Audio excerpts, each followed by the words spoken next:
कि आप लोगों ने लगातार घटना के बारे में समय समय पर जानकारियां दी। देवरिया कांड शासन प्रशासन और न्याय के लिहाज से बहुत ही महत्वपूर्ण है और जिस तरह की घटना हुई है हम सभी लोग मिलकर के उस घटना का निंदा करते हैं। ऐसी दर्दनाक घटना उत्तर प्रदेश में देखने को नहीं मिली। इधर ऐसी घटनाएं नहीं हुई थी कि जहां पर इस तरह का घटनाक्रम हो कि लोगों की एक साथ इतने लोगों की जान चली जाए। जिस समय घटना हुई उसके बाद सभी चैनल टीवी और सबने जानकारी देना शुरू कर दिया। मुझे याद है मैंने डिस्ट्रिक्ट मजिस्ट्रेट का वो बयान सुना जिसमें यहाँ के डिस्ट्रिक्ट मजिस्ट्रेट ने कहा कि घटना के बाद रिटेलिएशन में दूसरी घटना हुई है। तो ये विषय शासन प्रशासन और न्याय के लिए महत्वपूर्ण इसलिए बनता है कि अभी तक सरकार जो जीरो टॉलरेंस की बात करती थी, घटना पहली कैसे हुई उसकी भी सच्चाई अभी तक सामने नहीं ला पाए।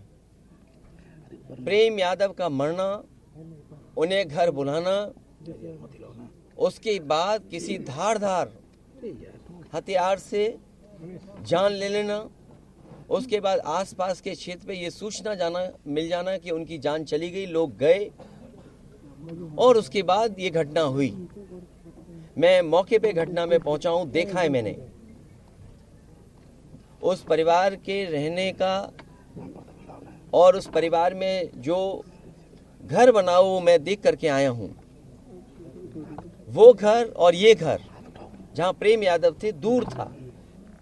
आखिरकार किन परिस्थितियों में वहां जाना पड़ा उन्हें?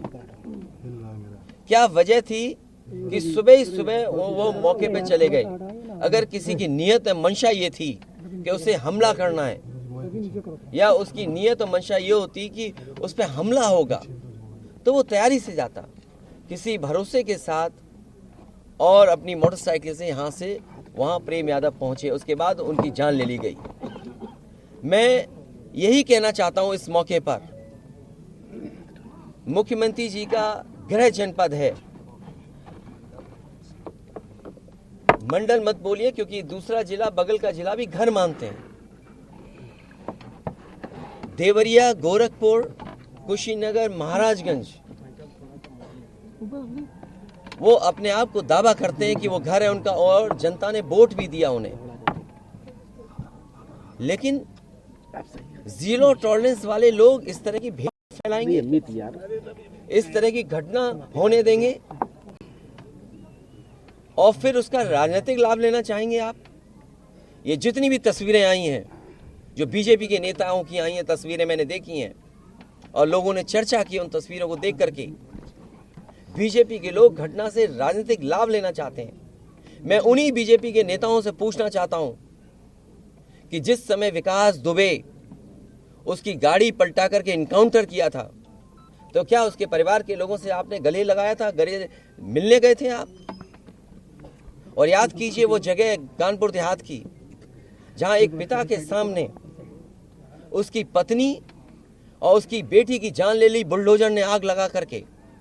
क्या ये बीजेपी के लोग उनके परिवार के लोगों से गला मिलाए लगे थे जाकर के?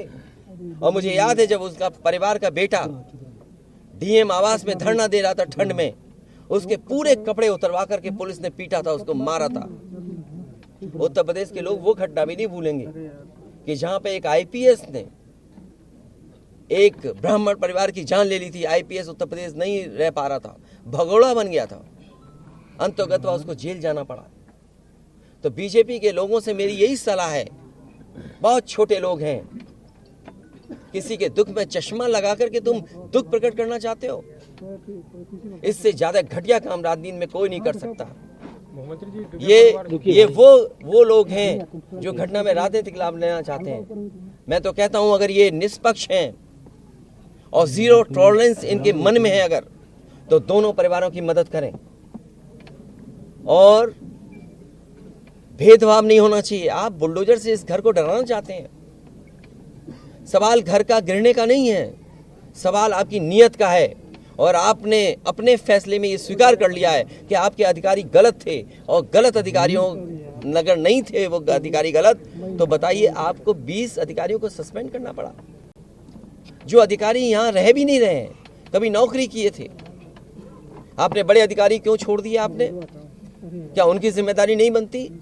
अगर आपको ये महसूस हो रहा था कि छोटे अधिकारियों के कारण ही ये जमीन इस तरह के विवाद बढ़ा है, तो आपने बड़े अधिकारियों को क्यों छोड़ दिया? आपकी जीरो टॉलरेंस की पॉलिसी कहां चली गई? और फिर आप इस घटना से राजनीतिक लाभ लेना चाहते हो। आप सवाल ये नहीं है कि एक समुदाय किस जाति बिरादरी का है, दूसरा समुदाय किस जाति बिरादरी का है। सबसे बड़ा सवाल है, इस सरकार में इन लोगों की जान गई है और आपकी जीरो टॉलरेंस की पॉलिसी से उन परिवारों के सदस्यों की जान नहीं आने वाली। और ये जो डर दिखा करके आप डरना चाहते हो, जब जनता खड़ी हो जाती है, जनता की ताकत के सामने सरकार की ताकत टिक नहीं सकती। सरकार की ताकत कुछ भी नहीं है जनता की ताकत के सामने। आज इस परिवार के और सदस्यों पे आप अन्याय कर रहे हैं। FIR लिखने का तरीका क्या उंगली नहीं उठाता? और मैं तो पत्रकार साथियों से कहूंगा कि आप में से कुछ लोग कानून की जानकारी रखते हैं, कानून को समझते हैं, क्योंकि इतना अनुभव आपको हो गया है घटनाओं को देखते हुए और अधिकारियों से बात करते हुए, आप समझते होंगे। सोचिए, परिवार FIR नहीं लिखा पा रहा है, क्या उसकी पत्नी की FIR नहीं लिखनी चाहिए थी? और सो मोटो लेकर के स्वयं सरकार को या निष्पक्ष होकर के क्या पहली घटना पे FIR नहीं दर्ज होनी थी? आपने जो प्रेम यादव की जान गई उस पर FIR किससे दर्ज कराई? सुनने में आ रहा है कि आपने जानबूझ करके डरा के धमका के और खाली पन्ने पे दस्तखत करा करके आपने FIR लिखी है। और FIR ऐसी लिखी है कि वो FIR टिक ही नहीं सकती। जो मरने वाले लोग हैं उनको आपने नाम दर्ज किया है उनका, और दूसरी तरफ से कोई यहाँ का है, कोई वहाँ का है, न जाने कहाँ के से लोग हैं, उनके नाम डलवा दिए।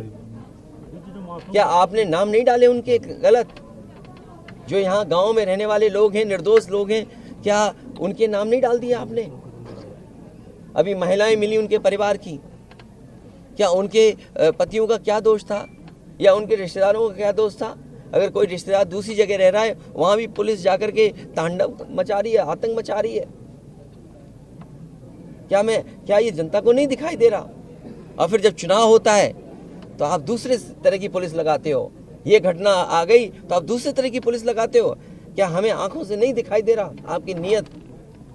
मासूम बच्चों की हत्या हुई, उस पर क्या कहना है? उपद्रव ने किया है। देखिए, मैं डीएम के स्टेटमेंट को मैं मानता हूं। डीएम ने जो बात कही कि रिटेलिएशन में वो घटना हुई, और उस समय किसके मन में, किसके दिमाग में क्या था, किस वजह से अंधकार छा गया, और फिर उस घटना की वजह से घटना हुई है।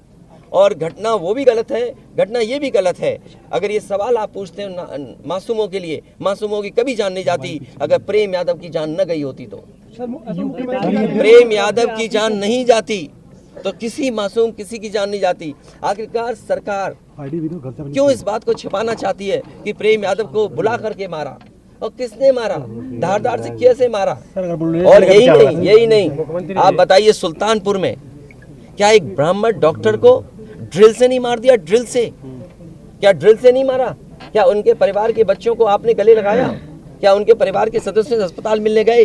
क्या आपने सोशल मीडिया के लिए वो तस्वीरें खिंचवाई कि उनसे गले मिलते हुए तस्वीर खिंचा लें?